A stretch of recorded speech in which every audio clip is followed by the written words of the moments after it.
के सामने एक बड़ी खबर लेके आ रहा हूं और ये बड़ी जिम्मेदारी के साथ मैं कह रहा हूं। सीधे देखिए, इजराइल की हिजबुल्लाह से जंग शुरू हो गई है। यकीन मानिए कैसे। पहली बार F-35 20 सितंबर से बेरूत पर हमला किया गया है। टॉप कमांडर मार दिया गया है। ये आइए जरा, आइए डिटेलिंग दिखाइए। 20 से ज्यादा लोगों की मौत हुई है उसमें, 20 से ज्यादा कमांडर मारे गए। 20 सितंबर हिजबुल्लाह के नॉर्थ इजराइल पर 250 रॉकेट से हमला किया गया। 20 सितंबर हिजबुल्लाह के 100 रॉकेट लॉन्चर्स तबाह कर दिए गए।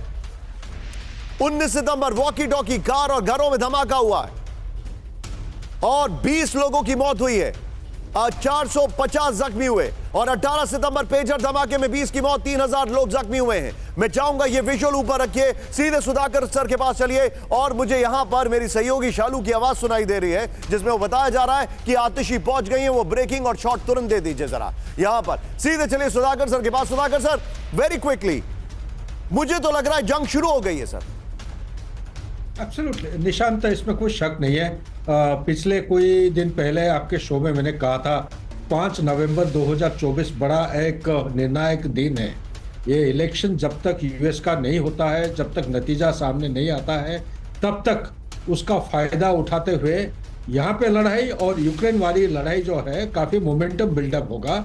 और इजराइल का जो ऑफेंसिव है, ये ऑफेंसिव एक दूसरा किस्म का एक इंटेंसिटी के साथ अंदर जाएंगे। क्योंकि सुनील को मैं मुबारकबाद देना चाहता हूं, बहुत गहरा अच्छी तरीके से वो काफी व्याख्या कर रहे हैं। हिजबुल्लाह के पास आज के दिन में एयर डिफेंस का कोई भी हथियार है ही नहीं, ना कोई उनके पास कोई एयर डिफेंस का मिसाइल है, ना हवाई जहाज है।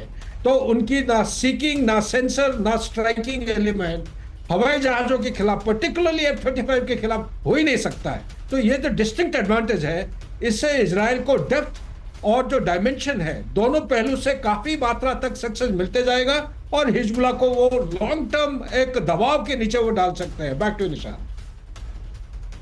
सर, मैं आपको एक और बड़ी खबर बता दूं ब्रेकिंग और शॉट के साथ। सीधे आइए, इजराइल की लेबनान से जंग की तैयारी पूरी। ब्रेक करिए शॉट के साथ। नॉर्दर्न कमांड बेस पहुंचे chief of general staff LV.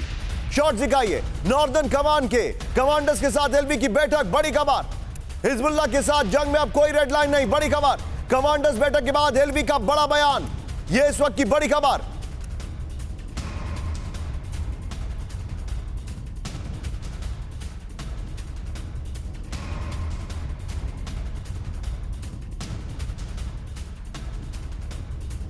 इस सब के बीच में एक और बड़ी खबर। सीधे आइए, बेरूत में एयर स्ट्राइक से मिडिल ईस्ट में बड़ी दहशत। ब्रेक करिए विजय इसको। बड़ी खबर, 10 से ज्यादा देशों ने नागरिकों से लेबनान छोड़ने को कहा है। बड़ी खबर, नागरिकों को एयरलिफ्ट करने की तैयारी में ब्रिटेन।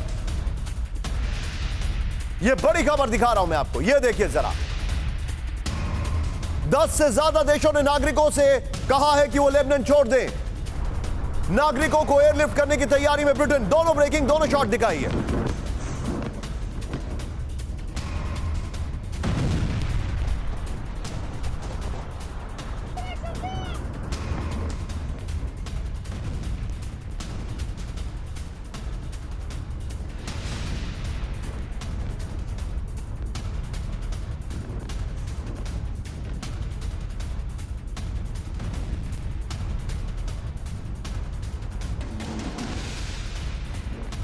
के फ्लोर पर और हलेवी वाली जो खबर है, बगल में ब्रेकिंग और शॉट दिखाते रहिएगा।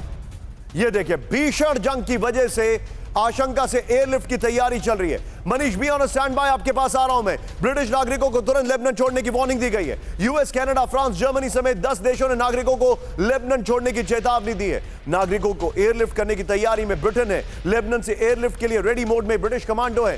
ब्रिटिश विदेश मंत्री डेविड लैमी ने की इमरजेंसी बैठक। द टेलीग्राफ के हवाले से जानकारी आ रही है। Manish, very quick and sharp reaction. ये जो इंफॉर्मेशन आ रही है, क्या यह समझा जाए that now it is unstoppable? जो युद्ध है वो रुकने वाला नहीं है। देखिए, कुल मिलाकर जंग शुरू हो चुकी है, जंग चल रही है। दोनों साइड से लगातार अपनी ताकत का प्रदर्शन किया भी जा रहा है। हाँ, ये बात है कि अब लेबनान में, खास करके बेरूत में लगातार हमले नहीं हो रहे। लेकिन अगर आप देखें साउथ लेबनान में तो शायद ही कोई घंटा बचा हो जब इजराइल का हमला ना हो रहा हो। मनीष, मैं आपको रोक रहा हूं, मेरे पास एक और खबर भी आ रही है जिसके ऊपर हमें स्टैंड बाय रहना जरूरी है।